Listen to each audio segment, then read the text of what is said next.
청자 여러분 안녕하십니까. 오늘은 레위기 강의 10번째 시간을 갖습니다. 레위기 3장 6절로 11절 말씀을 봉독해 드립니다. 만일 주께 드릴 화목제의 희생을 위한 그의 제물이 수컷이든 암컷이든 간에 양떼에서 취한 것이면 그는 흠없는 것을 드릴 것이며, 그가 그의 제물로 어린 양을 드리면 그때는 주 앞에 그것을 드릴지니, 그가 그 제물의 머리에 안수해서 회중의 장막 앞에서 그것을 잡고 아론의 아들들이 그 피를 제단 위 사면에다 뿌릴지니라. 그는 화목제의 희생제물 가운데 주께 불러드리는 제사를 드릴지니, 그 기름 즉 등뼈 가까이에서 떼어난 엉덩이 전체와 내장을 덮고 있는 기름과 내장 위의 모든 기름과 옆구리에 붙은 두 콩팥과 그 위에 있는 기름과 간 위에 거풀을 콩팥과 함께 내어 제사장은 제단 위에서 그것을 불살릴지니, 그것이 주께 불러드리는 제사의 음식이니라. 아멘. 할렐루야. 전국에서 해외에서 이 방송을 구독해 주시는 애청자 여러분, 오늘도 주님의 은혜의 날입니다. 기쁨과 소망으로 하루의 삶을 주님과 함께 하시기를 기원합니다. 이 시간 레위기 3장 6절로 11절 말씀을 주제로 화목제의 희생 제물의 중요성에 대해서, 부제로는 너희 후대를 위한 영원한 규례에 대해서 말씀을 선포하면서 은혜를 나누기를 원합니다. 그러면 첫째 뭡니까? 화목제사란 무엇을 말하는가? 지난 시간까지 레위기 3장 1절 5절을 중심으로 화목제의 희생제물이 되라고 하는 말씀을 상고해 보았습니다. 이미 언급해 드렸습니다만 구약의 제사 방법은 따를 수 없다 할지라도 제사법 속에 원래 주신 하나님의 기쁜 뜻은 절대로 변할 수는 없다고 했습니다. 오늘은 특히 구약의 제사 중에 화목제의 희생제물에 대해서 너무너무 중요하다는 것을 알 수 있습니다. 이 화목제사의 희생제물로 드리는 화목제사는 하나님이 허락하신 제사입니다. 희생제물의 이 화목제물의 희생제물로 드리는 제사, 이 제사는 우리 인간이 화목한 관계를 유지하기 위해서 하나님은 화목제의 희생제물을 드리라는 말씀이죠. 하나님의 백성인 우리가 하나님과의 화목한 관계를 거절하고 불편한 관계로 신앙생활을 한다고 하면 불행이 아닐 수 없습니다. 안타까운 일입니다. 그렇다면 화목제사의 희생제물은 우리에게 주는 의미가 무엇일까요? 화목제사란 깨어진 관계, 불편한 관계에서 하나님과의 관계가 화목한 관계로 회복되어야 할 것을 명시하는 것입니다. 명시하고 있어요. 그래서 우리는 하나님 제단의 화목제의 희생제물이 되어야 한다는 말씀이죠. 그렇게 되기를 주 예수 그리스도로 축원합니다. 그러면 어떻게 해야 화목제물이 될 수 있을까 하는 겁니다.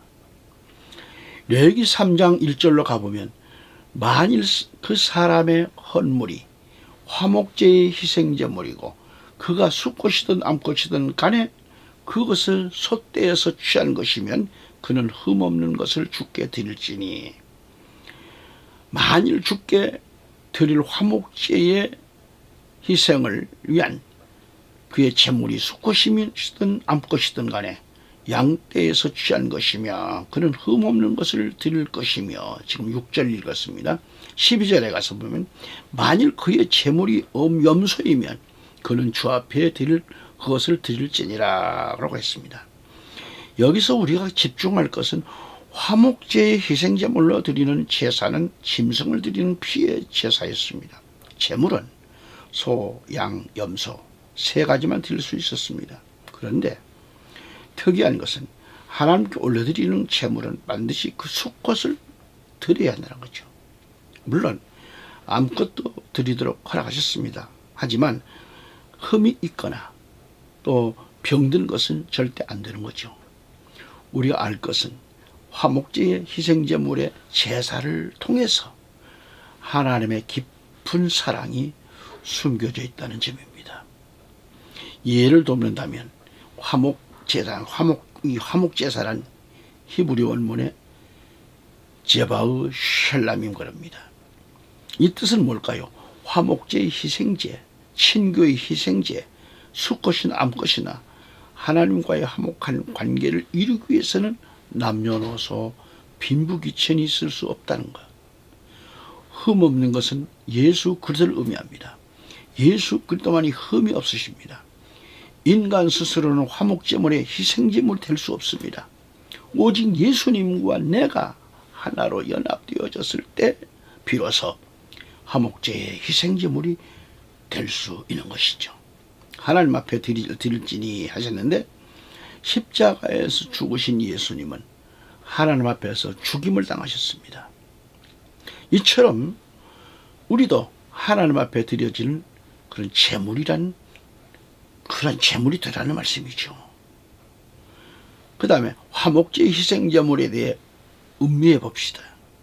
불러드리는 번제와 마찬가지로 화목제 제사도 짐승을 잡아 제단 위 사면에다 피를 뿌리고 번제 희생으로 주께 불러드리는 제사입니다. 이처럼 하나님께 드려지는 이 모든 번제 희생으로 제사는 주께 불러드리는 제사지요. 이것은 곧 우리의 모든 예배가 오직 성령의 인도와 주관으로 하나님께 드려져야 한다는 것을 예표하고 있는 거죠. 지난 시간에도 말씀을 드렸듯이 화목제사의 이 화목제물로 드리는 제사가 어떻게 이루어졌는가를 말씀을 드렸습니다. 그 증거로 요한일서 4장 10절에 여기에 사랑이 있으니 우리가 하나님을 사랑한 것이 아니요 그분이 우리를 사랑하시고 그의 아들을 우리 죄들을 위하여 화목제물로 보내신 것이라 라고 했습니다. 이 놀라운 사실은 예수 그리스도께서 하나님과 우리 사이에 화목제물이 되셨다는 아주 분명히 이렇게 밝히고 있습니다. 하나님과 인간 사이에는 죄악의 담장인 38선이 가로막혀 있었습니다. 그런데 이 죄악의 담을 예수 그리스도께서 화목제의 희생제물이 되어 주심으로 허물어졌어요. 로마서 5장 1절에 그러므로 우리가 믿음으로 의롭게 되었으니 우리 주 예수 그리스도를 통하여 하나님과 화평을 갖느니라 라고 했습니다. 우리 자신 스스로는 하나님과 화평을 누릴 수 없고 스스로는 화목제의 희생제물도 될 수가 없는 거죠. 예수 그리스도가 화목제의 희생제물이 되셨으므로 우리가 하나님과 화목한 관계가 될 수 있고 또한 화목제의 희생제물까지도 될 수 있다고 하는 그런 말씀입니다. 아멘. 오늘 이 시대는 하루가 다르게 급변하고 있습니다. 이러한 시대 속에서 사람들은 내일을 알 수 없잖아요. 내일을 알 수 없는 그런 불안과 혼돈 속에서 많은 사람들은 안정된 삶을 살지를 못하고 불안 속에서 살고 있습니다. 마음이 안정되지를 못하니까 생활 속에서 기쁨도 없고 기쁨이 없다 보니 어떻게 돼요? 여러 가지 정신적 스트레스를 받게 되고 그로 인해 가지고 여러 가지 질병을 가져오게 하는 거 아니냐 이 말이죠. 왜 사람들이 불안해하고 초조해하고 혼란스러워하는가? 한마디로 마음이 화평이 이루어지지 않았다라는 증거입니다. 화평이 이루어지지 않았어요. 우리가 이 마음에 화평을 갖고 싶다고 해서 가질 수 있느냐? 인간 스스로는 마음의 화평을 가질 수 없습니다. 사람들은 마음의 화평을 가져보려고 별별 방법을 동원하고 연구한다지만 그게 그때뿐이죠. 그래서 사람들의 마음은 또 불안하고 혼란스러워지고 그런 생활이 반복되는 거죠. 사람들은 흔히 입버릇처럼 하는 말이 하루를 살다 죽더라도 마음 편하게 살다 죽으면 좋겠다고 합니다. 세상은 갈수록 사람들에게 불안한 소식과 초조함을 가져다 줄 뿐이죠. 이게 사람 사는 세상입니다. 이런 세상에서 인간이 마음의 화평을 누리고 살기 위해서는 오직 하나님을 만나야 하고 하나님과의 화목이 우리 안에 이루어져야 되는 거죠. 마음이 불안하고 초조한 것은 모두 죄 때문에 오는 것인데, 죄로 인해 인간이 마음이 망가져요. 그리고 하나님과 멀어진 그 사이가 될 때에 사람들의 마음은 평강을 잃고 불안해하고 그럽니다. 이 같은 자들에게 해결책이 뭐냐? 하나님과의 화해입니다. 하나님과의 화해는 화목제물 대신 예수 그리스도를 믿고 예수 그리스도와 하나가 되어질 때 예수 그리스도의 평강이 마음에 임하는 것입니다. 예수님은 요한복음 14장 27절에서 내가 너에게 화평을 남겨두노니 나의 화평을 너에게 주노라. 내가 너에게 주는 것은 세상이 주는 것 같지 아니하니 너희는 마음에 근심하지 말고 두려워하지도 말라라고 하셨어요. 이러함에도 사람들은 주님이 주시는 화평을 지속하지를 못하는 데 있어서 문제가 아닐 수 없습니다. 사람들은 기도할 때만 잠깐 화평이 임하고 말씀을 볼 때, 찬양 드릴 때, 예배 드릴 때는 마음의 화평이 임했다 하면서 기뻐합니다. 그러나 돌아서는 순간 마음이 심란해지고 답답해지고 앞이 캄캄해집니다. 왜 그럴까요? 분명코 마음의 화평이 임했다고 말했습니다. 하지만 문제는 자신이 문제인 거라. 자신이 예수와 더불어 하나님 앞에 화목제물이 되지 못했다라는 점이죠. 우리가 알아둘 것은 소, 양, 염소 세 가지 제물이 무엇을 의미할까요? 첫째는 소의 화목제물을 알아야 합니다. 잠언서 14장 4절에 소가 없는 곳의 구유는 깨끗하나 수소의 힘으로 얻는 것이 많으니라고 했어요. 소하면 힘 있는 짐승이죠. 그리고 충성스러운 짐승이죠. 또한 소는 번제 제사 때 살펴보았습니다. 소가 힘이 있고 충성스러운 짐승인 것처럼 충성스러운 힘 있는 신앙으로 재단은 뭐죠? 교회를 가리키죠. 이 재단을 섬길 때 화목제물이 된다는 것을 가리킵니다. 그리고 믿음이 약한 자는 양, 염소의 화목제물로 충성을 다하여 화목제물이 될 수 있다는 점을 알아야 됩니다. 우리는 각자에게 주신 믿음의 분량이 있잖아요. 그 믿음의 분량대로 우리는 최선을 다하면 하나님과의 관계가 화목한 관계로 회복된다는 것이죠. 교회에 내 믿음의 분량대로 충성을 다했을 때 그 마음에 평강이 오는 것을 똑똑히 확인할 수가 있지 않습니까?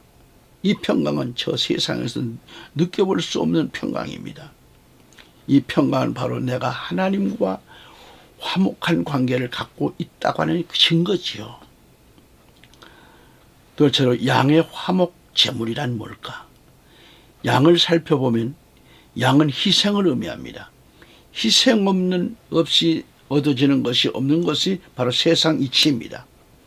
영적 세계에서도 내가 희생하지 않고 하나님과 화목한 관계가 회복되기 원한다면 이것은 무지한 자지요.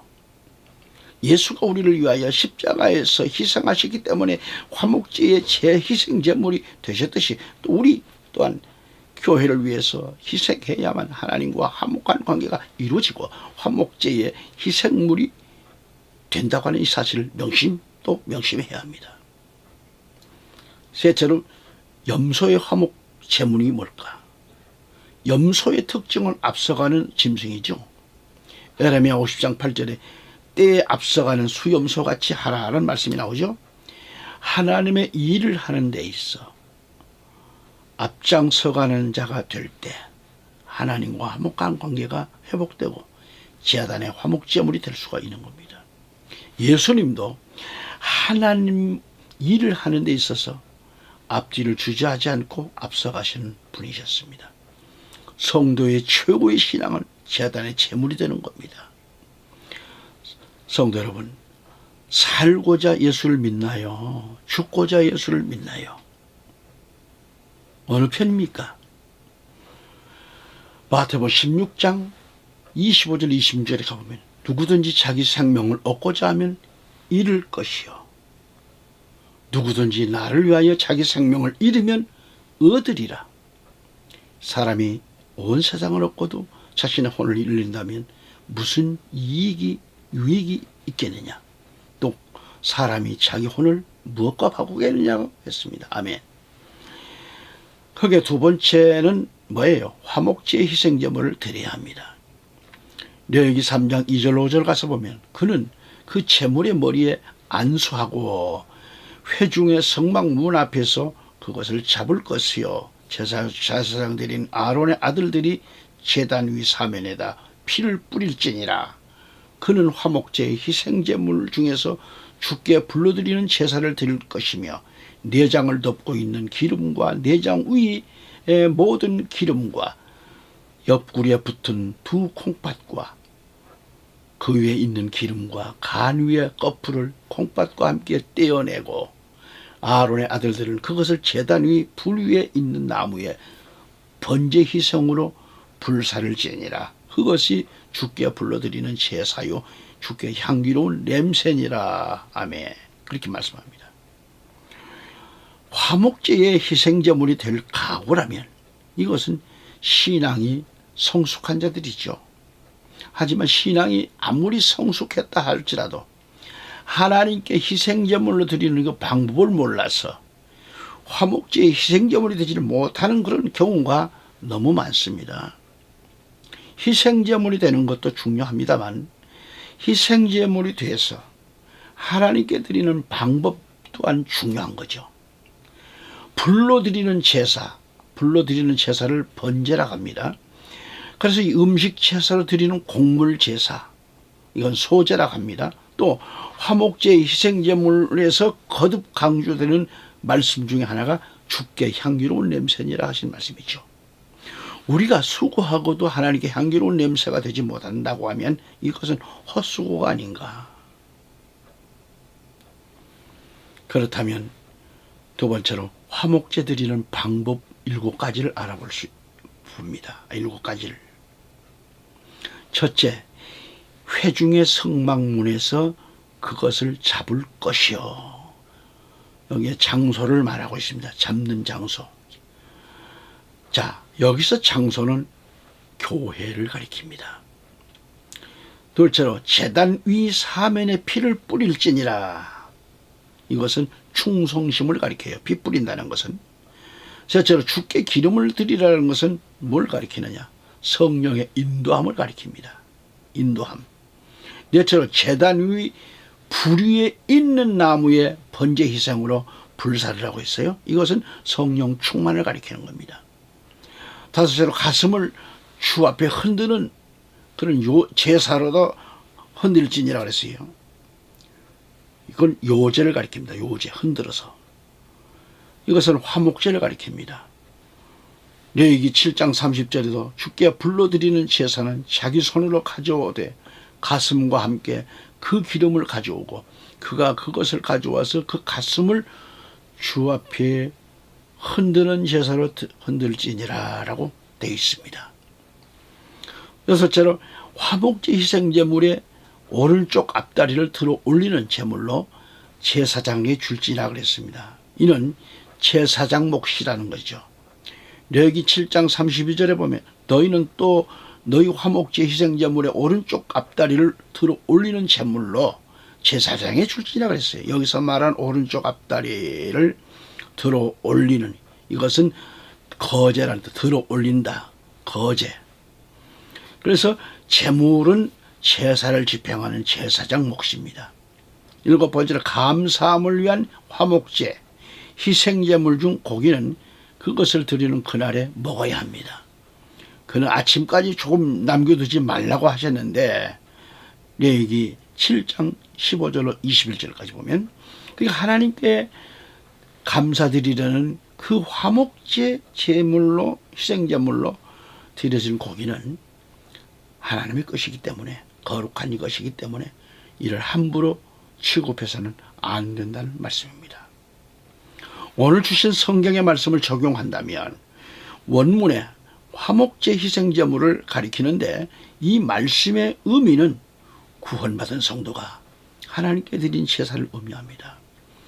다시 말하면 예배를 가리키는 거예요. 하지만 이 예배에 과연 구원받은 신앙인들이 하나님과 화목한 관계를 이루고 있는가입니다.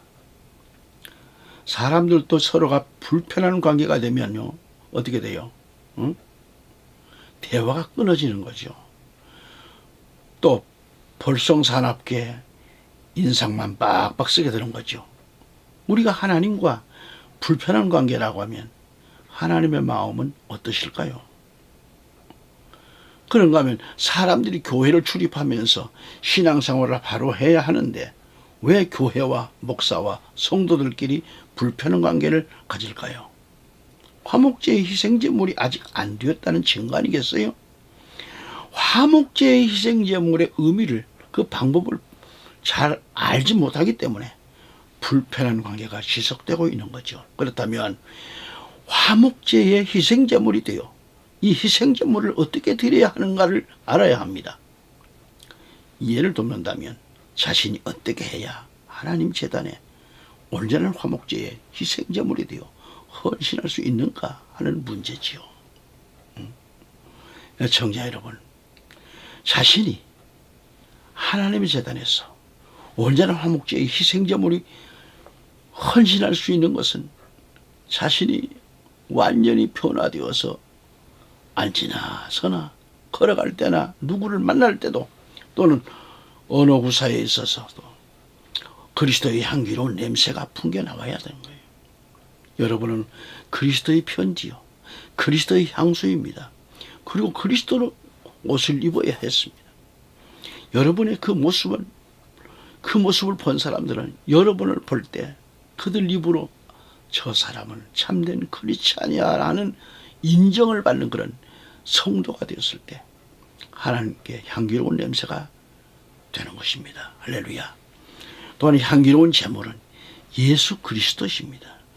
그리스도께서 우리를 사랑하셔서 그리스도께서 우리를 참으로 우리를 사랑하셔서 그리스도 앞에 향기로운 냄새를 내는 제물과 희생으로 되었어요. 사도 바울은 예배서 5장 2절에서 그리스도께서 우리를 사랑하시어 우리를 위하여 자신을 하나님 앞에 향기로운 냄새를 내는 제물과 희생으로 드린 것과 같이 너희도 사랑 안에 행하라 그랬습니다.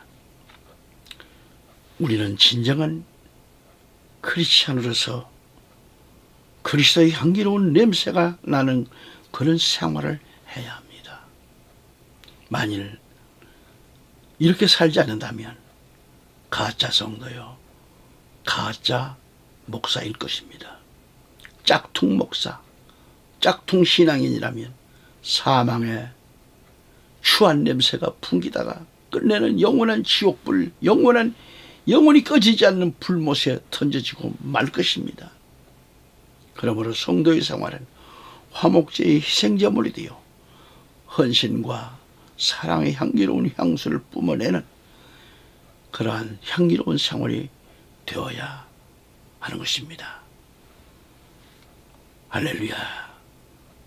다음 시간 또 건강한 모습 속에 다시 뵙기를 소망합니다. 감사합니다.